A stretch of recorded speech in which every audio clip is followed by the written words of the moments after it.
Friends, ഇന്ന് നമ്മൾ കാണാൻ പോകുന്നത് അടുത്തിടെ ഹിന്ദിയിൽ പുറത്തിറങ്ങിയ സൂപ്പർ നാച്ചുറൽ ഹൊറർ ഫിലിമായ ഷെയ്ത്താൻ എന്ന മൂവിയാണ്. കഥയുടെ തുടക്കത്തിൽ തന്നെ കാണിക്കുന്നത് ഏതോ ഒരാൾ ചത്ത എലിയെ പ്ലാസ്റ്റിക് കവറിലാക്കി കൊണ്ടുപോകുന്നതാണ്. സീൻ അവിടെ കട്ടായി പിന്നീട് കാണിക്കുന്നത് ഈ സിനിമയിലെ നായകനായ കബീറിനെയും അവന്റെ മകൻ ധ്രുവിനെയുമാണ്. കബീർ ആണെങ്കിൽ തന്റെ മൂത്ത മകൾ ജാൻവിയെ വിളിക്കാനായി സ്കൂളിലേക്ക് വന്നതാണ്. അവളെയും കൂട്ടി വീട്ടിലേക്ക് പോകാൻ നേരം അവൾ പറയുന്നുണ്ട് താൻ ഫ്രണ്ട്സിന്റെ കൂടെ ഒരു ട്രിപ്പ് പ്ലാൻ ചെയ്തിട്ടുണ്ടെന്ന്. എന്നാൽ കബീറിന് അതിൽ വലിയ ഇൻട്രസ്റ്റ് ഒന്നും ഉണ്ടായിരുന്നില്ല. വീട്ടിലെത്തിയപ്പോൾ അവളും അമ്മയായ ജ്യോതിയും ചേർന്ന് സോപ്പിട്ട് കബീറിനെ കൊണ്ട് ആ ട്രിപ്പിന് പോകാനായി സമ്മതിപ്പിക്കുകയാണ്. പക്ഷേ എവിടെ ട്രിപ്പ് പോവുകയാണെങ്കിലും ലൈവ് ലൊക്കേഷൻ ഷെയർ ചെയ്യണം. കഴിഞ്ഞ തവണത്തെ പോലെ ഫോണിൽ ചാർജ് ഇല്ല, പാസ്വേഡ് മറന്നുപോയി എന്നുള്ള ന്യായങ്ങളൊന്നും ഈ തവണ പറ്റില്ല. നിന്റെ പാസ്വേഡ് എന്താണെന്നൊക്കെ എനിക്കറിയാം. ടെക്നോളജിയിൽ അത്യാവശ്യം കഴിവുള്ള കബീറിന് തന്റെ മകന്റെയും മകളുടെയും പാസ്വേഡ് എല്ലാം അറിയാമായിരുന്നു. ധ്രുവ ആണെങ്കിൽ കഴിഞ്ഞ തവണ ഇവരെല്ലാവരും കൂടി വെക്കേഷന് ടൂർ പോയ വീഡിയോ എല്ലാം എഡിറ്റ് ചെയ്തുകൊണ്ടിരിക്കുകയായിരുന്നു. ഈ വെക്കേഷനും അവർ കുറച്ചു ദൂരെയുള്ള അവരുടെ ഫാം ഹൗസിലേക്ക് പോകാനായി പ്ലാൻ ഇട്ടിരിക്കുകയാണ്. അതിനുശേഷം ഇവരെല്ലാവരും ഒരുമിച്ചിരുന്ന് ഈ എഡിറ്റ് ചെയ്ത വീഡിയോ കാണുകയും അതിന് വോയിസ് ഓവർ കൊടുക്കുകയും ചെയ്യുന്നുണ്ട്. അവർ 4 പേരും കൂടെ വളരെ ഹാപ്പിയായാണ് ആ വെക്കേഷൻ ആഘോഷിക്കാനായി ഫാം ഹൗസിലേക്ക് പോകുന്നത്. ഇടയ്ക്ക് അവർ ഫുഡ് കഴിക്കാനായി ഒരു റെസ്റ്റോറന്റിൽ കയറി. വാഷ്റൂമിലേക്ക് ധ്രുവിനെ കൊണ്ടുപോയ കബീർ ആകട്ടെ അവിടെ വെച്ച് വൻരാജ് എന്നൊരാളെ കാണുന്നുണ്ട്. അയാൾ ഫോണിലൂടെ അയാളുടെ മകളുടെ വിവാഹം വളരെ ചെറുപ്പത്തിൽ തന്നെ കഴിഞ്ഞു എന്നുള്ളത് ആരോട് സംസാരിക്കുന്നുണ്ടായിരുന്നു. കബീർ അതെല്ലാം ശ്രദ്ധിച്ചുകൊണ്ട് തിരിച്ചു വന്ന് തന്റെ ടേബിളിൽ ഇരുന്ന് ചായ വാങ്ങിക്കാനായി പോവുകയായിരുന്നു. അവിടെ നേരത്തെ തന്നെ പേയ്മെന്റ് നടത്തി അവിടെ നിന്നും സ്ലിപ്പ് വാങ്ങിയിട്ട് വേണം ചായ വാങ്ങിക്കാനായി. എന്നാൽ കബീറിന്റെ കയ്യിൽ 500 രൂപയുടെ നോട്ടായിരുന്നു ഉണ്ടായിരുന്നത്. കടക്കാരൻ ചേഞ്ച് ആവശ്യപ്പെട്ടതും അത് കബീറിന്റെ കയ്യിൽ ഇല്ലാത്തത് കൊണ്ട് അയാൾ തിരിച്ചു പോകുന്നതുമെല്ലാം വൻരാജ് കാണുന്നുണ്ടായിരുന്നു. വൻരാജ് അവർക്ക് കൂടെയുള്ള ചായ വാങ്ങി അവരുടെ ടേബിളിൽ കൊണ്ടുവെക്കുന്നു. ഇത് കണ്ട കബീർ വൻരാജിനോട് പറയുന്നുണ്ട് ഇതിന്റെ ഒന്നും ആവശ്യമില്ല എന്ന്. അത് സാരമില്ല, നിങ്ങൾ എപ്പോഴെങ്കിലും എനിക്കും ഒരു ചായ വാങ്ങി തന്നാൽ മതി. അങ്ങനെയാണെങ്കിൽ നിങ്ങൾ ഞങ്ങൾ ടേബിളിൽ വന്നിരുന്ന് ഞങ്ങളുടെ കൂടെ ജോയിൻ ചെയ്യാനായി കബീർ വൻരാജിനെ ക്ഷണിക്കുന്നു. അത് കേട്ട വൻരാജ് അവിടെ പോയിരിക്കുന്നു. കബീർ വൻരാജിന്റെ മകളെ കുറിച്ച് ചോദിക്കുമ്പോൾ അയാളാകട്ടെ ഫോണിന്റെ ലോക്ക് തുറന്ന് മകളുടെ ഫോട്ടോ അവർക്ക് കാണിച്ചു കൊടുക്കുന്നുണ്ട്. എന്നിട്ട് ജാൻവിയുടെ നേരെ തിരിഞ്ഞ് ഇവൾ എന്താ ചെയ്യുന്നത്, എന്താണ് പേര് എന്നെല്ലാം അന്വേഷിക്കുന്നുണ്ട്. എന്നാൽ ജാൻവിക്കാകട്ടെ അവളുടെ അടുത്ത് വെച്ച അയാളുടെ ചായയുടെ സ്മെല്ല് തീരെ പിടിക്കുന്നുണ്ടായിരുന്നില്ല. അവൾക്ക് ചായ തീരെ ഇഷ്ടമായിരുന്നില്ല. അതുകൊണ്ട് തന്നെ അവിടെ നിന്ന് അത് മാറ്റി വെക്കാനായി അയാളോട് ആവശ്യപ്പെടുന്നുണ്ട്. ആ ടേബിളിൽ അവർ ഓർഡർ ചെയ്ത എല്ലാ ഫുഡിലും നല്ല ഓയിൽ ഉള്ളത് കാരണം അവൾക്ക് ആ ഫുഡൊന്നും വേണ്ട എന്ന് പറഞ്ഞിരിക്കുകയായിരുന്നു. ആ സമയം കബീറിനൊരു കോള് വരുന്നു. അവർ പോകാനിരിക്കുന്ന ഫാം ഹൗസിലെ തോട്ടക്കാരന് ഒരു ആക്സിഡന്റ് പറ്റി എന്നായിരുന്നു ആ കോൾ. അതുകൊണ്ട് തന്നെ അയാൾ അവിടെ ഉണ്ടാവില്ല എന്ന് പറയാനായിരുന്നു കോൾ ചെയ്തത്. ആ സമയത്ത് വൻരാജ് തന്റെ കയ്യിലുണ്ടായിരുന്ന ഒരു ലഡു എടുത്ത് ജാൻവിയുടെ നേരെ നീട്ടുന്നു. ധ്രുവ് അത് തട്ടിപ്പറിക്കാനായി ശ്രമിച്ചുവെങ്കിലും ജാൻവി അത് കൈക്കലാക്കി കഴിക്കുകയാണ്. അത് കഴിച്ചതും അവൾക്ക് ഒരു വല്ലായ്മ അനുഭവപ്പെട്ടു. വൻരാജ് അവളോട് പറഞ്ഞു നീ ഈ ഫുഡൊന്നും കഴിക്കാതിരിക്കുന്നത് ശരിയല്ല എന്ന്. അത് പറഞ്ഞ ഉടനെ തന്നെ അവളൊരു യന്ത്രത്തെ പോലെ ഏത് ഫുഡാണോ അവൾക്ക് വേണ്ട എന്ന് പറഞ്ഞത് അത് ആർത്തിയോടെ കഴിക്കുന്നു. ആ സമയത്താണ് കബീർ ഫോൺ കോൾ എല്ലാം കഴിഞ്ഞ് തിരിച്ചു വരുന്നത്. നമുക്ക് വേഗം ഇവിടെ നിന്ന് പോകാമെന്ന് പറഞ്ഞ് ജാൻവി അവിടെ നിന്ന് എഴുന്നേറ്റ് പോകുന്നു. അവളുടെ പെരുമാറ്റത്തിലെ മാറ്റം കണ്ട് അവർക്കെല്ലാവർക്കും അത്ഭുതമായി. വൻരാജനോട് യാത്ര പറഞ്ഞ് കബീറും കുടുംബവും പുറത്തേക്ക് ഇറങ്ങുന്നു. ധ്രുവിനെന്തോ വാങ്ങിക്കാനായി ധ്രുവും കബീറും കൂടെ ഒരു കടയിലേക്ക് കയറി. ജ്യോതിയാണെങ്കിൽ ആ തോട്ടക്കാരനുമായി സംസാരിക്കുകയായിരുന്നു.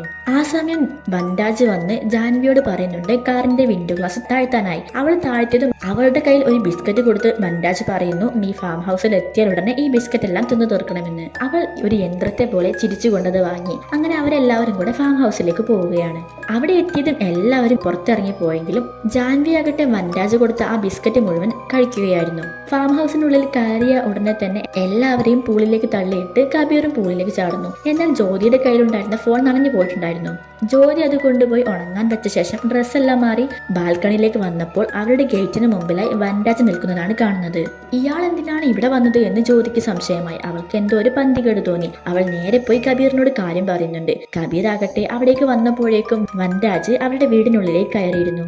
എന്റെ ഫോണിന്റെ ചാർജ് തീർന്നു പോയി, ഇതൊന്ന് ചാർജിലിടാമോ എന്ന് വൻരാജ് ചോദിക്കുമ്പോൾ കബീർ അതിന് സമ്മതിക്കുന്നു. ചാർജ് ആകുന്നത് വരെ അവിടെ വെയിറ്റ് ചെയ്യാമെന്ന് വൻരാജ് പറയുകയാണ്. ഡ്രസ്സ് ചേഞ്ച് ചെയ്യാനായി കബീർ മുകളിലേക്ക് പോകുന്ന സമയം വൻരാജിനോട് ചായ കൊടുക്കാനായി ജ്യോതിയോട് കബീർ ആവശ്യപ്പെടുന്നു. ജ്യോതി ചായ എടുക്കാൻ പോകുന്ന സമയം വൻരാജ് പറയുന്നു ബ്ലാക്ക് ടീ വിത്ത് ഹണി എന്ന്. ഓർഡർ കൊടുക്കുന്ന പോലെയായിരുന്നു അയാളുടെ സംസാരം. വൻരാജിന്റെ ആറ്റിറ്റ്യൂഡ് ജ്യോതിക്ക് തീരെ ഇഷ്ടപ്പെട്ടില്ല. ചായ കൊടുത്ത ശേഷം അവൾ കബീറിന്റെ അടുത്ത് പോയി പറയുന്നുണ്ട് ഉടനെ തന്നെ അയാൾ ഇവിടെ നിന്നും പറഞ്ഞു വിടണമെന്ന്. 15 മിനിറ്റ് ഫോൺ ചാർജ് ചെയ്ത ശേഷം അയാൾ ഇവിടെ നിന്നും പോയിക്കോളും, നീ എന്തിനാണ് ഇങ്ങനെ ഓവർ റിയാക്ട് ചെയ്യുന്നത് എന്ന് കബീർ ചോദിക്കുന്നു. ആ സമയം ജാൻവി ഡ്രസ്സെല്ലാം മാറി താഴേക്ക് ഇറങ്ങുന്നുണ്ടായിരുന്നു. വൻരാജ് തന്റെ അഴുക്ക് നിറഞ്ഞ ഷൂ ടേബിളിന് മുകളിൽ കയറ്റി വെച്ച് അവിടെ ഇരുന്ന് ചായ കുടിക്കുകയാണ്. ജാൻവിയോട് അയാൾ സംസാരിക്കുന്നു. വൻരാജ് ചോദിച്ച ഉടനെ തന്നെ അവളെക്കുറിച്ചുള്ള എല്ലാ കാര്യവും ജാൻവി പറയുകയാണ്. ലഡാക്കിലേക്ക് ടൂർ പോകുന്നത് തന്റെ ബോയ് ഫ്രണ്ടിന്റെ കൂടെയാണെന്നുള്ള കാര്യം അവൾ പറയുന്നു. അവരവിടെ ഇരുന്ന് സംസാരിച്ചു കൊണ്ടിരിക്കുമ്പോൾ ധ്രുവ ആകട്ടെ ജാൻവിയെ കളിക്കാനായി പുറത്തേക്ക് വിളിക്കുന്നു. എന്നാൽ ഇതൊന്നും വൻരാജിന് ഇഷ്ടപ്പെടുന്നില്ല. വൻരാജ് അവളോട് പറയുന്നു, നീ ട്രിപ്പിന് പോകണ്ട, എന്റെ കൂടെ വീട്ടിലേക്ക് വാ എന്ന്. അവൾ ആകെ ഞെട്ടിത്തെറിച്ചിരിക്കുകയാണ്. എന്നാലും അവളുടെ വായിൽ നിന്ന് ഓക്കെ എന്നൊരു സൗണ്ട് വരുന്നുണ്ട്. അത് കഴിഞ്ഞപ്പോൾ വീണ്ടും ധ്രുവ് വന്ന് അവളെ കളിക്കാനായി വിളിക്കുന്നു. ഇത് കേട്ട വൻരാജ് ആകട്ടെ ജാൻവിയോട് പറയുന്നു, നീ അനിയന്റെ കൂടെ പോയി കളിക്കാൻ, ഇനി ഒരിക്കലും അവൻ നിന്നെ കളിക്കാൻ വിളിക്കരുത്, അങ്ങനത്തെ രീതിയിലാകണം അവന്റെ കൂടെ കളിക്കേണ്ടത് എന്ന് പറഞ്ഞ് ജാൻവിയെ കളിക്കാനായി പറഞ്ഞു വിടുന്നു. കുറച്ചു സമയം കഴിഞ്ഞ് ധ്രുവിന്റെ നിലവിളി കേട്ട് ജ്യോതി വന്ന് നോക്കുമ്പോൾ കാണുന്നത് ഊഞ്ഞാലിൽ ജാൻവി നിന്നുകൊണ്ട് ധ്രുവിനെ ഇരുത്തി വലിയ രീതിയിൽ ആടുന്നതാണ്. ധ്രുവ് നിർത്താനായി പലതവണ പറഞ്ഞിട്ടും ജാൻവി അതിന്റെ സ്പീഡ് കൂട്ടിക്കൊണ്ടേ ഇരിക്കുകയായിരുന്നു. പേടിച്ചു പോയ കബീറും ജ്യോതിയും വന്ന് അവളോട് പറയുന്നുണ്ട് ഊഞ്ഞാലാട്ടം നിർത്താനായി. എന്നിട്ടും അവൾ കേൾക്കുന്നില്ല. കുറച്ചു കഴിഞ്ഞപ്പോൾ വൻരാജ് അവളോട് പറയുന്നു, അച്ഛനും അമ്മയും പറയുന്നത് കേട്ടില്ലേ, ഊഞ്ഞാലാട്ടം നിർത്താനായി. അത് കേട്ടതും അവൾ ഊഞ്ഞാലാടുന്നത് നിർത്തുന്നു. ഊഞ്ഞാലിൽ നിറങ്ങിയ ഉടനെ തന്നെ ധ്രുവ് തല കറങ്ങി വീഴുന്നു. അത് കണ്ടപ്പോഴാണ് ജാൻവിക്കും താൻ ചെയ്ത തെറ്റെന്താണെന്ന് മനസ്സിലാകുന്നത്. ജാൻവി ധ്രുവിനോട് പോയി സോറി പറയുന്നു. ഇതിൽ നിന്നും മനസ്സിലാക്കാം അവൾ ഒന്നും ചെയ്യുന്നത് സ്വബോധത്തോടു കൂടിയല്ല എന്ന്. വൻരാജ് അവളിൽ എന്തോ ഒരു ബ്ലാക്ക് മാജിക് നടത്തിയിട്ടുണ്ട്. അവൾ കഴിച്ച ലഡുവിൽ നിന്നാണ് ഈ പ്രശ്നങ്ങളെല്ലാം തുടങ്ങിയത്. കുറച്ചു കഴിഞ്ഞപ്പോൾ ഇവരെല്ലാവരും ഫുഡ് കഴിക്കാനിരിക്കുകയാണ്. ജാൻവി ആകട്ടെ താൻ ചെയ്ത തെറ്റിനെ കുറിച്ച് വളരെ സങ്കടത്തോടെ കബീറിനോട് സംസാരിക്കുകയായിരുന്നു. ആ സമയം വൻരാജും അവരുടെ അടുത്ത് വന്നിരിക്കുന്നു. എന്നിട്ട് ജാൻവി തന്നോട് പറഞ്ഞ കാര്യങ്ങളെല്ലാം വൻരാജ് അവരോട് പറയുകയാണ്. ഇത് കേട്ട ജ്യോതി ചോദിക്കുന്നു, നീ എന്തിനാണ് നിന്നെ കുറിച്ചുള്ള എല്ലാ കാര്യങ്ങളും ഇയാളോട് പറയാൻ നിൽക്കുന്നത് എന്ന്. അത് കേട്ടപ്പോൾ ജാൻവി പറഞ്ഞു, എനിക്കൊന്നും അറിയില്ല, പക്ഷെ ഇയാൾ പറയുന്ന എല്ലാ കാര്യങ്ങളും ചെയ്യാനായി എനിക്ക് തോന്നുന്നു എന്ന്. എന്തോ ഒരു പന്തികേട് തോന്നിയ കബീർ ആകട്ടെ വൻരാജനോട് ഇവിടെ നിന്നും പോകാനായി പറയുന്നു. എന്നാൽ ഞാനിപ്പോൾ വന്നതല്ലേ ഉള്ളൂ, ഇപ്പോൾ ഞാൻ പോകില്ല എന്ന് വൻരാജ് പറയുന്നു. ജാൻവി ഇപ്പോൾ എന്റെ കൺട്രോളിലാണ്, ഞാൻ പറയുന്ന എന്ത് കാര്യം അവൾ ചെയ്യുമെന്ന് വൻരാജ് പറയുന്നു. വേണമെങ്കിൽ ഒരു ട്രയൽ കാണിച്ചു തരാമെന്ന് പറഞ്ഞ് ജാൻവിയോട് അയാൾ ബോയ് ഫ്രണ്ടിന്റെ കൂടെ ലഡാക്കിലേക്ക് വരുന്നില്ല എന്നും അവനുമായി ബ്രേക്കപ്പ് ആയെന്നും പറയാനായി പറയുന്നു. ഉടനെ തന്നെ അവൾ അവനെ ഫോൺ വിളിച്ച് ഞാൻ ട്രിപ്പിന് വരുന്നില്ല എന്നും നീയായിട്ടുള്ള എല്ലാ ബന്ധങ്ങളും ഇതോടെ അവസാനിച്ചു എന്നും പറഞ്ഞ് ഫോൺ കട്ടാക്കുകയാണ്. കബീറും ജ്യോതിയും അവളെ തടഞ്ഞെങ്കിലും അവൾ അതൊന്നും അനുസരിച്ചില്ല. അതുകൂടെ ആയപ്പോൾ കബീറിന് ദേഷ്യം വന്ന് വൻരാജിന്റെ കോട്ടെടുത്ത് അയാൾക്ക് കൊടുത്ത് അവിടെ നിന്നും ഇറങ്ങി പോകാനായി പറയുന്നു. പോവാൻ കൂട്ടാക്കാതിരുന്ന വൻരാജിനെ പിടിച്ചു വലിച്ച് പുറത്തേക്ക് കൊണ്ടുപോകുന്നു. ആ സമയം വൻരാജ് ജാൻവിയെ വിളിച്ചതും അവൾ ഒരു ബാധ കൂടിയതുപോലെ കബീറിന്റെ മുന്നിൽ വന്ന് നിൽക്കുന്നു. ഇദ്ദേഹത്തിന് ഇവിടെ നിന്നും പറഞ്ഞു വിടാൻ ഞാൻ സമ്മതിക്കില്ല എന്നും അവൾ പറയുന്നുണ്ട്. അവളെ തള്ളി മാറ്റി വൻരാജിനെ പുറത്താക്കാൻ ശ്രമിച്ച കബീറിനെ അവൾ തള്ളി താഴെ ഇടുകയാണ്. ഇതുകൂടെ ആയപ്പോൾ ജ്യോതിക്ക് എന്തൊക്കെയോ മനസ്സിലാകുന്നു. ജാൻവിയോട് നീ അയാൾ പറയുന്ന കാര്യങ്ങളൊന്നും അനുസരിക്കരുത് എന്ന് ജ്യോതി പറയുന്നുണ്ട്. എന്നാൽ എനിക്ക് അയാൾ പറയുന്ന എല്ലാ കാര്യങ്ങളും കേട്ടേ പറ്റൂ എന്നായിരുന്നു ജാൻവിയുടെ മറുപടി. നീ എന്താ എന്റെ മകളെ ചെയ്തത് എന്ന് കബീർ ദേഷ്യത്തോടെ വൻരാജിനോട് ചോദിക്കുന്നു. ജ്യോതിക്ക് എല്ലാ കാര്യങ്ങളും മനസ്സിലായിട്ടുണ്ടെന്ന് വൻരാജ് മറുപടിയും പറയുന്നു. അയാൾ നമ്മുടെ മകളെ ദുർമന്ത്രവാദം ചെയ്തു എന്നാണ് ജ്യോതി പറയുന്നത്. ഇത് കേട്ടതും കബീർ ആകെ ഷോക്കായിപ്പോയി. സയൻസിന് കണ്ടുപിടിക്കാൻ കഴിയാത്ത പലതും ഈ ലോകത്തുണ്ടെന്നും അതിലൊന്നാണ് ഇതെന്നും ജ്യോതി പറയുന്നു. വൻരാജ് ആകട്ടെ ജാൻവിയോട് പറയുന്നു ആ സോഫയിലേക്ക് ഇരിക്കുകയും എഴുന്നേൽക്കുകയും ചെയ്യാനായി. അവൾ സ്പീഡിൽ അവിടെ ഇരിക്കുകയും എഴുന്നേൽക്കുകയും ചെയ്തുകൊണ്ടേയിരിക്കുന്നു. എന്നിട്ട് അവളോട് ചിരിക്കുവാനും കരയുവാനും പറയുന്നു. അവൾ അതെല്ലാം അതുപോലെ തന്നെ ചെയ്യുന്നു. ഇനി നീ ഒരു കാര്യം ചെയ്യുക, ആ സ്വിമ്മിംഗ് പൂളിൽ പോയി മുങ്ങിക്കിടന്നു, ഞാൻ പറയുമ്പോൾ പൊങ്ങിയാൽ മതി. ഇത് കേട്ടതും അവളത് ചെയ്യാൻ പോകുന്നു. ആ സമയം ജ്യോതി അവളെ തടയുന്നുണ്ട്. നിങ്ങൾക്ക് എന്താണ് വേണ്ടത്, ഞങ്ങൾ എന്ത് വേണമെങ്കിലും തരാമെന്ന് ജ്യോതി പറയുന്നു. ഇപ്പോഴാണ് നിങ്ങൾ പോയിന്റിലേക്ക് വന്നത്. ജാൻവിയോട് അയാൾ സോഫയിലേക്ക് ഇരിക്കാനായി പറയുന്നു. എന്നിട്ട് അവിടെ ഉണ്ടായിരുന്ന മൊബൈൽ ഫോൺ എല്ലാം തകർക്കാനായി അവളോട് ആവശ്യപ്പെടുന്നു. അയാൾ പറഞ്ഞതുപോലെ ജാൻവി അവിടെ ഉണ്ടായിരുന്ന ലാൻഡ് ലൈൻ ഉൾപ്പെടെ എല്ലാം നശിപ്പിക്കുകയാണ്. നിങ്ങളുടെ മകൾ ചായ കുടിക്കില്ല എന്നല്ലേ പറഞ്ഞത്, അവളിപ്പോൾ ചായപ്പൊടി തിന്നുന്നത് കാണണോ എന്ന് ചോദിച്ച് അവളോട് അടുക്കളയിൽ പോയി ചായപ്പൊടി എടുത്തു തിന്നാനായി വൻരാജ് പറയുന്നു. അവളത് തിന്നുന്നത് കണ്ട് കബീർ അവളെ തടയാനായി ശ്രമിക്കുന്നു. ഈ സമയം വൻരാജ് പറയുന്നു അവളോട് അച്ഛനെ അടിക്കാനായി. ആ സമയം തന്നെ അവൾ കബീറിനെ അടിക്കുന്നു. ആ നിമിഷം കബീറും ജാൻവിയും ഒരുപോലെ ഷോക്കായി നിൽക്കുകയാണ്. അവൾക്ക് അവളെ തന്നെ കൺട്രോൾ ചെയ്യാൻ കഴിയുന്നില്ല. അവളുടെ കണ്ണുകൾ നിറഞ്ഞൊഴുകുന്നുണ്ടായിരുന്നു. പുറത്ത് നല്ല മഴ പെയ്യുന്നു. വൻരാജ് അവളോട് തന്റെ കാല് മസാജ് ചെയ്യാനായി പറയുന്നു. അവൾ അതുപോലെ തന്നെ ചെയ്യുകയാണ്. ജ്യോതിയോടും കബീറിനോടും വൻരാജ് പറയുന്നു, നിങ്ങളുടെ മകളെ എനിക്ക് വേണം, എന്റെ കൂടെ അവളെ പൂർണ്ണ സമ്മതത്തോടെ നിങ്ങൾ അയക്കണമെന്ന്. ഇത് കേട്ടപ്പോൾ ജ്യോതി പറയുന്നു, എന്റെ മകളെ നിങ്ങൾ വെറുതെ വിടണം, അവളെ കൊണ്ടുപോകരുത് എന്ന്. അതൊന്നും നടക്കില്ല എന്ന് വൻരാജ് പറയുന്നു. ആ സമയമാണ് ധ്രുവ് ഉറക്കമെഴുന്നേറ്റ് അവിടേക്ക് വരുന്നത്. ജാൻവി ആകട്ടെ വൻരാജിന്റെ കാലിൽ അറിയാതെ ഒന്ന് അമർത്തി ഒഴിഞ്ഞതും അയാൾ അവളെ ചവിട്ടി താഴെ ഇടുന്നുണ്ട്. അതുകൊണ്ട് ദേഷ്യം വന്ന കബീർ ആകട്ടെ വൻരാജിനെ തല്ലുന്നു. അയാൾ തന്നെ തല്ലരുത് എന്ന് പറഞ്ഞെങ്കിലും കബീർ അത് കേട്ടില്ല. വൻരാജ് ജാൻവിയോട് പറയുന്നു, നീ നിന്റെ അനിയന്റെ തല അങ്ങോട്ട് തകർക്കാനായി. ഇത് കേട്ടതും ജാൻവി ആകട്ടെ തന്റെ അനിയനെ പിടിച്ച് സ്റ്റെയർ കേസിന്റെ അടുത്തേക്ക് പോയി അവിടെ ഇടിച്ച് അവന്റെ തല പൊട്ടിക്കുന്നു. ജ്യോതി അവളെ തടയാൻ ശ്രമിച്ചെങ്കിലും നടന്നില്ല. ആ സമയം തന്നെ പുറത്ത് ആരോ കോളിംഗ് ബെൽ അടിക്കുന്നുണ്ട്. അത് പോലീസായിരുന്നു. ആരും പുറത്തിറങ്ങാത്തത് കാരണം പോലീസ് അകത്തേക്ക് അയച്ചു ചെന്നു. അവർ വരുമ്പോൾ അവിടെ ഉച്ചത്തിൽ പാട്ടിട്ടിട്ടുണ്ടായിരുന്നു. എത്ര തവണ കോളിംഗ് ബെൽ അടിച്ചു, എന്താ നിങ്ങൾ കേട്ടില്ലേ എന്ന് പോലീസുകാർ ചോദിക്കുമ്പോൾ ഞങ്ങളുടെ ഒരു ചെറിയ പാർട്ടി നടത്തുകയാണെന്നായിരുന്നു കബീർ പറഞ്ഞത്. പോലീസുകാർ പറഞ്ഞു, തനിക്ക് ഇവിടെ നിന്നും ഒരു കോള് വന്നിരുന്നു, വലിയ പ്രശ്നം നടക്കുകയാണെന്ന് പറഞ്ഞിട്ട്. എന്നാൽ തിരിച്ചു വിളിച്ചിട്ട് ഒരു റെസ്പോൺസും ഇല്ലായിരുന്നു. ആരാ തന്നെ വിളിച്ചത് എന്ന് അയാൾ ചോദിക്കുന്നു. പോലീസുകാരൻ കാണിച്ച നമ്പർ ജ്യോതിയുടേതായിരുന്നു. ജ്യോതിയുടെ ഫോൺ സ്വിമ്മിംഗ് പൂളിൽ നനഞ്ഞത് കാരണം അവൾ അത് ഉണങ്ങാനായി അരിക്കുള്ളിൽ പൂഴ്ത്തി വെച്ചിട്ടുണ്ടായിരുന്നു. ഇടയ്ക്കിടയ്ക്ക് അടുക്കളയിൽ പോകാൻ അവസരം കിട്ടിയത് കാരണം അവൾ അവിടെ ചെല്ലുമ്പോൾ പോലീസുകാരെ വിളിച്ച് അറിയിച്ചതാണ്. ആ ഫോൺ എവിടെയെന്ന് പോലീസുകാരൻ ചോദിക്കുന്നു. അവൾ അതെടുക്കാനായി അടുക്കളയിലേക്ക് പോയി. അവൾ അവിടേക്ക് പേടിച്ചുകൊണ്ട് ചെല്ലുമ്പോൾ ഗ്യാസ് തുറന്നു വിട്ട് അതിനു മുകളിൽ കയറി നിന്ന് തീ കത്തിക്കാനായി റെഡിയായി നിൽക്കുന്ന ജാൻവിയെ കാണിക്കുന്നു. ജ്യോതി എന്തെങ്കിലും കള്ളത്തരം കാണിച്ചാൽ ആ സമയം തന്നെ തീ കൊളുത്താനായി വൻരാജ് അവളോട് നേരത്തെ തന്നെ പറഞ്ഞിരുന്നു. ജ്യോതി പെട്ടെന്ന് തന്നെ ആ ഫോൺ എടുത്തുകൊണ്ട് അവിടേക്ക് തിരിച്ചു വരുന്നു. എന്നിട്ട് ഇതെല്ലാം ധ്രുവിന്റെ പണിയാണെന്നും അവൻ ഇടയ്ക്കിടയ്ക്ക് ഇങ്ങനെ പ്രാങ്ക് കളിക്കാറുണ്ടെന്നും അവനായിരിക്കാം ആ കോൾ ചെയ്തത്, ഇവിടെ പ്രശ്നങ്ങളൊന്നുമില്ല എന്ന് അവർ പോലീസുകാരെ കൺവിൻസ് ചെയ്യിക്കാനായി ശ്രമിക്കുകയായിരുന്നു. നിങ്ങളുടെ ഇളയ മകൻ എവിടെയെന്ന് ചോദിക്കുമ്പോൾ അവൻ മുകളിൽ കിടന്നുറങ്ങുകയാണെന്നാണ് അവർ പറഞ്ഞത്. കറക്റ്റ് ആ സമയം തന്നെ തല പൊട്ടി ചോര ഒലിപ്പിച്ചുകൊണ്ട് ധ്രുവ് അവിടേക്ക് ഇറങ്ങി വരുന്നുണ്ടായിരുന്നു. തലതാരിഴയ്ക്കാണ് പോലീസുകാർ അവനെ കാണാതെ പോകുന്നത്. ഞങ്ങൾ എത്ര വേണമെങ്കിലും പണവും സ്വർണവും എല്ലാം തരാൻ ഞങ്ങളുടെ മകളെ വെറുതെ വിടണമെന്ന് കബീർ അയാളോട് പറയുന്നു. എന്നിട്ട് അവിടെ ഉണ്ടായിരുന്ന എല്ലാ സ്വർണവും പണവും ഒരു ബാഗിലാക്കി അയാളുടെ മുമ്പിൽ കൊണ്ടുചെന്ന് വെക്കുന്നു. വൻരാജ് ആകട്ടെ അതും എടുത്തുകൊണ്ട് എങ്കിൽ ശരി ഞാൻ പോവുകയാണെന്ന് പറഞ്ഞ് പുറത്തേക്ക് പോവുകയാണ്. അയാൾ പോയിട്ടും ജാൻവി അതുപോലെ തന്നെ അയാളുടെ കൺട്രോളിൽ നിൽക്കുകയായിരുന്നു. അപ്പോഴാണ് പുറത്തു നിന്നൊരു സൗണ്ട് അവർ കേൾക്കുന്നത്. പുറത്തു പോയി നോക്കുമ്പോൾ അവർ കൊടുത്ത പണവും സ്വർണവും എല്ലാം വൻരാജ് കത്തിക്കുകയായിരുന്നു. ചിരിച്ചുകൊണ്ട് വൻരാജ് പറയുന്നു, എന്നെ കാശ് കൊടുത്ത് ഒതുക്കാമെന്നാണോ നിങ്ങൾ വിചാരിച്ചത്? ഈ മനുഷ്യർക്കുള്ള പ്രശ്നം ഇതാണ്. പണത്തിനും സ്വത്തിനുമെല്ലാം വേണ്ടി ദൈവത്തോട് പ്രാർത്ഥിക്കും. എന്നിട്ട് അത് കിട്ടിക്കഴിയുമ്പോൾ തങ്ങൾ തന്നെയാണ് ദൈവമെന്ന് തോന്നും. പണവും ലഹരിയും കാമവും എല്ലാം തന്നെ നിങ്ങളുടെ മനുഷ്യന്മാരുടെ വീക്ക്നെസ് ആണ്. അതൊന്നും എന്നെ ബാധിക്കുന്ന കാര്യമേ അല്ല. നിന്റെ മുമ്പിൽ നിൽക്കുന്ന ഞാൻ മനുഷ്യനെയല്ല. കറുത്തവാവ് രാത്രി കഴിയുന്നതോടുകൂടി ഈ ലോകം തന്നെ നിയന്ത്രിക്കുന്നത് ഞാനായിരിക്കും. വൻരാജിന്റെ ഈ വാക്കുകൾ കേട്ട് ജ്യോതിയും കബീറും പേടിക്കുവാൻ തുടങ്ങി. വീണ്ടും വീടിനുള്ളിലേക്ക് കയറിയ വൻരാജ് ജാൻവിയോട് സ്വയം മുഖത്തടിക്കുവാനും പാട്ടുവെച്ച് ഡാൻസ് ചെയ്യുവാനും പറയുന്നുണ്ട്.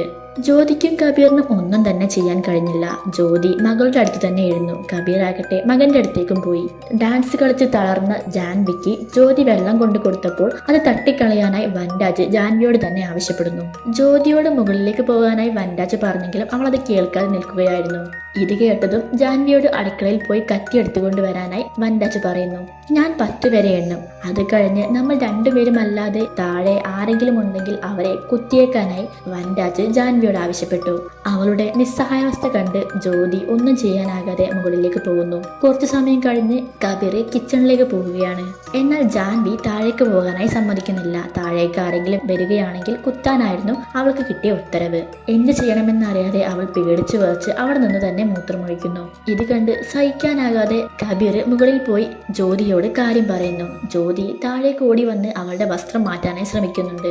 അവളെ മുകളിലേക്ക് കൂട്ടിക്കൊണ്ടുപോയി ഡ്രസ്സ് മാറ്റാൻ ശ്രമിച്ച ജ്യോതിയെ വൻരാജ് തടയുന്നുണ്ട്. ഇവിടെ നിന്ന് തന്നെ വസ്ത്രം മാറ്റാനായി വൻരാജ് ആവശ്യപ്പെടുന്നു. ജ്യോതി വേഗം പോയി മുകളിൽ നിന്നും ഡ്രസ്സ് എടുത്തുകൊണ്ട് വന്ന് ജാൻവിയുടെ വസ്ത്രം മാറ്റുന്നു. മകളും അമ്മയും ഏറെ നിസ്സഹായ അവസ്ഥയോട് കൂടി തന്നെ പരസ്പരം നോക്കുന്നു. ഇനിയും പിടിച്ചു നിൽക്കാനായി ജ്യോതിക്ക് സാധിച്ചില്ല. അവൾ രണ്ടും കൽപ്പിച്ച് ജാൻവിയുടെ കയ്യിൽ നിന്നും കത്തി പിടിച്ചു വാങ്ങി വൻരാജിനെ ആക്രമിക്കുന്നു. ഈ സമയം മുകളിൽ നിന്നും കമ്പി വഴി താഴേക്ക് ഇറങ്ങി വരാനായി കബീർ ശ്രമിക്കുന്നുണ്ടായിരുന്നു. ആ സമയത്താണ് താഴെ നടക്കുന്ന പ്രശ്നങ്ങളെല്ലാം അവൻ കാണുന്നത്. ജ്യോതിയെ കത്തിക്കൊണ്ട് കുത്താനായി വൻരാജ് ജാൻവിക്ക് ഓർഡർ കൊടുത്തിട്ടുണ്ടായിരുന്നു. ഒരു വിധത്തിൽ പാഞ്ഞു വന്ന് കബീർ അവളെ തടയുന്നു. ജാൻവിയെ സ്റ്റെയർകേസിന്റെ അവിടെയായി കെട്ടിയിടുന്നു. അതിനുശേഷം വൻരാജിനെ ആക്രമിക്കുന്നുണ്ട്. അതിനിടെ വൻരാജാകട്ടെ ജാൻവിയോട് പറയുന്നുണ്ട്, ചാവുന്നത് വരെ നീ ചിരിച്ചോണ്ടിരിക്കാൻ. അത് കേട്ടതും അവൾ ഉച്ചത്തിൽ ഉച്ചത്തിൽ ചിരിക്കുവാൻ തുടങ്ങി. വൻരാജ് ഇല്ലാതായാൽ മകൾക്ക് എന്തെങ്കിലും സംഭവിക്കുമെന്ന് പേടിച്ച് കബീർ ആകട്ടെ വൻരാജിനെ ആക്രമിക്കുന്നതിൽ നിന്നും പിന്മാറുന്നു. കൊലച്ചിരിയോടുകൂടി വൻരാജ് ജാൻവിയോട് പറയുന്നു, നീ നിന്റെ അനിയനെ പോയി ആക്രമിക്കാനായി. ജാൻവി മുകളിലേക്ക് പോയി അവളുടെ അനിയനെ താഴേക്ക് തള്ളിയിടാനായി ശ്രമിക്കുകയാണ്. ഇത് കണ്ടതും കബീർ മുകളിലേക്ക് കയറാൻ ശ്രമിക്കുമ്പോൾ അവൾ കത്തി കൊണ്ട് കബീറിന്റെ കയ്യിൽ കുത്തുകയാണ്. കുത്തുകൊണ്ട് കബീർ താഴേക്ക് വീഴുന്നു. എന്നിട്ട് അവൾ അനിയനെ എടുത്ത് മുകളിൽ നിന്നും താഴേക്ക് എറിയുന്നു. ധ്രുവിന് ഒരുപാട് പരിക്കുകളേറ്റു. അവൻ മരിച്ചു എന്നായിരുന്നു കബീറും ജ്യോതിയും വിശ്വസിച്ചിരുന്നത്. പെട്ടെന്ന് അവനിലെ അനക്കം കണ്ടപ്പോൾ ഉടനെ തന്നെ ഹോസ്പിറ്റലിൽ കൊണ്ടുപോയില്ലെങ്കിൽ അവൻ മരിക്കുമെന്ന് വൻരാജ് പറയുന്നു. നിങ്ങളുടെ മുന്നിൽ കുറച്ച് സമയം മാത്രമേ ഉള്ളൂ. സന്തോഷത്തോടു കൂടി നിങ്ങളുടെ മകളെ എന്റെ കൂടെ പറഞ്ഞയക്കുകയാണെങ്കിൽ നിങ്ങളുടെ മകനെയെങ്കിലും നിങ്ങൾക്ക് രക്ഷിക്കാൻ സാധിക്കും. ഒടുവിൽ വേറെ വഴിയില്ലാതെ കബീറും ജ്യോതിയും അതിന് സമ്മതിക്കുകയാണ്. താൻ പറയുന്നത് ഏറ്റു പറയാനായി വൻരാജ് അവരോട് പറയുന്നു. ജീവിതകാലം മുഴുവൻ തങ്ങളുടെ മകളെ അയാൾക്ക് സമർപ്പിച്ചു എന്നായിരുന്നു അത്. എന്നിട്ട് ജാൻവിയെയും കൊണ്ട് അവിടെ നിന്നും പോവുകയായിരുന്നു വൻരാജ്. ധ്രുവിനെയും കൊണ്ട് ഹോസ്പിറ്റലിലേക്ക് പോകാനായി ഒരുങ്ങുകയായിരുന്നു കബീർ. ആ സമയം ധ്രുവ് അച്ഛനോട് പറയുന്നുണ്ട്, എന്ത് വന്നാലും ചേച്ചിയെ രക്ഷിക്കണമെന്ന്. ധ്രുവിനെയും കൊണ്ട് ജ്യോതി ഹോസ്പിറ്റലിലേക്ക് പോകുന്നു. വൻരാജ് ആകട്ടെ ജാൻവിയെ കൊണ്ട് ഒരു കാട്ടിലേക്കും പോകുന്നു. അവിടെയെല്ലാം തന്നെ ജാൻവിയെ പോലെ ഒരുപാട് പെൺകുട്ടികൾ ഉണ്ടായിരുന്നു. അവിടെ ഉണ്ടായിരുന്ന എല്ലാ പെൺകുട്ടികളെയും നിരക്കി നിർത്തി വൻരാജ് എന്തൊക്കെയോ മന്ത്രങ്ങളെല്ലാം പറയുന്നുണ്ടായിരുന്നു. ആ യാഗത്തിന് ശേഷം അവിടെ ഉണ്ടായിരുന്ന 108 പെൺകുട്ടികളും അഗ്നിയിലേക്ക് ചാടണം. അത് നടന്നു കഴിഞ്ഞാൽ വൻരാജിന് വലിയ ശക്തികളാണ് ലഭിക്കാൻ പോകുന്നത്. അയാൾക്ക് ആരെയും കൺട്രോൾ ചെയ്യാൻ കഴിയും. പിന്നീട് അയാൾക്ക് ലഡു കൊടുക്കേണ്ട ആവശ്യം വരുന്നില്ല. ഒരു നോട്ടം കൊണ്ട് എല്ലാവരെയും കൺട്രോൾ ചെയ്യാൻ സാധിക്കും. അങ്ങനെ അയാൾക്ക് ലോകം മുഴുവൻ കീഴടക്കാം. വൻരാജിന്റെ അടുത്തായി മന്ത്രവാദം ചെയ്ത ഒരുപാട് ബൊമ്മകളുണ്ട്. ഓരോ ബൊമ്മയെടുത്ത് തീയിലേക്ക് ഇടുമ്പോഴും എല്ലാവരും തീയുടെ അടുത്തേക്ക് നടന്നു വരണം. അവസാനമായി ആ ചുവന്ന ബൊമ്മ തീയിലേക്ക് ഇടുമ്പോഴാണ് എല്ലാവരും ഒരുമിച്ച് തീയിലേക്ക് ചാടേണ്ടത്. അതേസമയം കബീർ ആകട്ടെ തന്റെ മകളെ രക്ഷിക്കാനായി ഒരു വഴി കണ്ടെത്തിയിരുന്നു. പിന്നീടാണ് ഒരു ഫ്ലാഷ് ബാക്ക് കാണിക്കുന്നത്. ജ്യോതിയും വൻരാജും തമ്മിൽ വഴക്ക് നടക്കുന്ന സമയത്ത് കബീർ അവിടേക്ക് വരികയും വൻരാജിന്റെ ഫോൺ എടുത്ത് അയാളുടെ പാസ്വേഡ് ഓർമ്മയുള്ളത് കാരണം അത് ഓണാക്കി അവന്റെ ലൈവ് ലൊക്കേഷൻ തന്റെ തോട്ടക്കാരന്റെ ഫോണിലേക്ക് ഷെയർ ചെയ്യുകയും ചെയ്തിട്ടുണ്ടായിരുന്നു. അങ്ങനെ തന്റെ തോട്ടക്കാരന്റെ ഫോൺ എടുത്ത് ആ ലൊക്കേഷൻ തപ്പിയാണ് ഇപ്പോൾ തന്റെ മകളെ രക്ഷിക്കാനായി കബീർ പോയിരിക്കുന്നത്. എന്നാൽ അവിടേക്ക് പോവുക എന്നത് എളുപ്പമായിരുന്നില്ല. അവിടേക്ക് വരുന്നവരെ തടയാനായി വൻരാജ് ഒരുപാട് കാര്യങ്ങൾ ഒരുക്കിയിരുന്നു. വഴിമധ്യേ ഉണ്ടായിരുന്ന എല്ലാ തടസ്സങ്ങളും അതിജീവിച്ച് കബീർ കോട്ടയ്ക്കുള്ളിലേക്ക് കയറുകയാണ്. അവിടെ ഉണ്ടായിരുന്ന കാഴ്ച കണ്ട് കബീർ ഞെട്ടിപ്പോയി. പക്ഷേ അപ്പോഴേക്കും പിന്നിൽ നിന്നും ഒരാൾ കബീറിനെ അടിച്ചു വീഴ്ത്തുന്നു. തളർന്നു വീണ കബീറിനെ വലിച്ചിഴച്ച് വൻരാജിന്റെ കാൽ കീഴിലേക്ക് കൊണ്ടുവിടുന്നു. യാഗം അവസാന ഘട്ടത്തിലേക്ക് എത്തിയിരിക്കുകയാണ്. ഇനി നിനക്ക് ഒന്നും ചെയ്യാൻ കഴിയില്ല. എന്റെ മേലെ കൈവയ്ക്കുന്നവരെ കടിച്ചു കീറി കൊല്ലാനാണ് ഞാൻ ഇവർക്കെല്ലാം കൊടുത്ത ഉത്തരവ് എന്ന് വൻരാജ് പറയുന്നു. യാഗം അവസാന ഘട്ടത്തിലേക്ക് എത്തി. ചുവന്ന ബൊമ്മ തീയിലേക്കിടാൻ ആരംഭിക്കുന്നതും പെൺകുട്ടികളെല്ലാം തീയിലേക്ക് ചാടാനായി റെഡിയായി നിൽക്കുകയാണ്. ആ സമയം തന്നെ കബീറാകട്ടെ അവിടെ ഉണ്ടായിരുന്ന തീക്കമ്പെടുത്ത് വൻരാജിനെ ആക്രമിക്കുന്നു. വൻരാജിന്റെ കയ്യിൽ നിന്നും താഴെ വീണ ആ ചുവന്ന ബൊമ്മ കൈക്കലാക്കുകയും അവന്റെ നാവ് അറുത്തെടുക്കുകയും ചെയ്യുന്നു. ശബ്ദിക്കാൻ കഴിയാതെ വൻരാജ് ആകെ അവിടെ കിടന്ന് ഉരുളാൻ തുടങ്ങി. അയാൾക്ക് അയാളുടെ മന്ത്രം ഉച്ചരിക്കാനായി സാധിക്കുന്നുണ്ടായിരുന്നില്ല. എന്നാൽ അപ്പോഴും പെൺകുട്ടികളെല്ലാവരും വൻരാജിന്റെ കൺട്രോളിൽ തന്നെയായിരുന്നു. ഇപ്പോഴാണ് ഒരു ഫ്ലാഷ് ബാക്ക് കാണിക്കുന്നത്.